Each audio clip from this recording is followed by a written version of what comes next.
Mondays. Hi, Amber. Welcome back for another episode of Mom Mondays. I'm excited for this one. The topic today is self-care. So, how do you practice self-care on top of all your responsibilities as a mom of a medically fragile kiddo? It's a great question. Sometimes I don't practice self-care, but I do try to make an effort. So one thing that I do every week, I set up a little calendar reminder that is called Self-Care Sunday, and it pops up, and then I have the whole day to fit in an element of self-care for myself. Sometimes that's as simple as having a shower, depending on how crazy our life has been. And other times it's going on an extra long walk, listening to my favorite podcast, having a bubble bath where I watch, New Girl or Modern Family, something that's light and fun.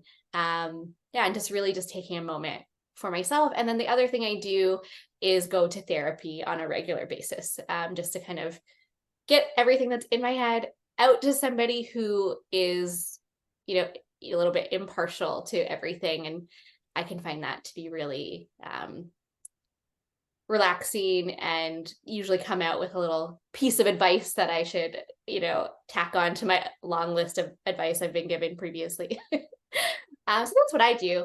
I'm curious though, as a parent to 4 kids, 2 of which who have SLC13A5 epilepsy, how do you fit in your self-care? Because I have 1, and that seems challenging. One is challenging, just for the record. You have 4 so that they have to take take care of each other, you know? um, no, but in all seriousness, I think for me, self-care mostly consists of just spending time with my girlfriends.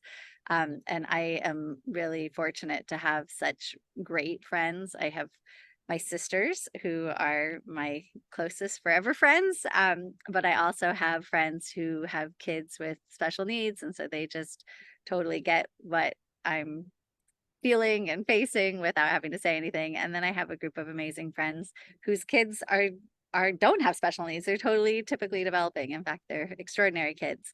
And I feel so lucky to have those relationships too, because it allows me to just kind of escape from the world of medical stuff and remember that I'm a person and that I am also the parent to 2 kids who are having a more, typical path in life. So I would say that is my main self-care thing. Great.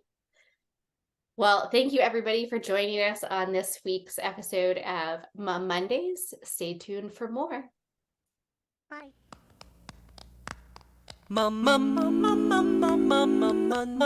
Mondays.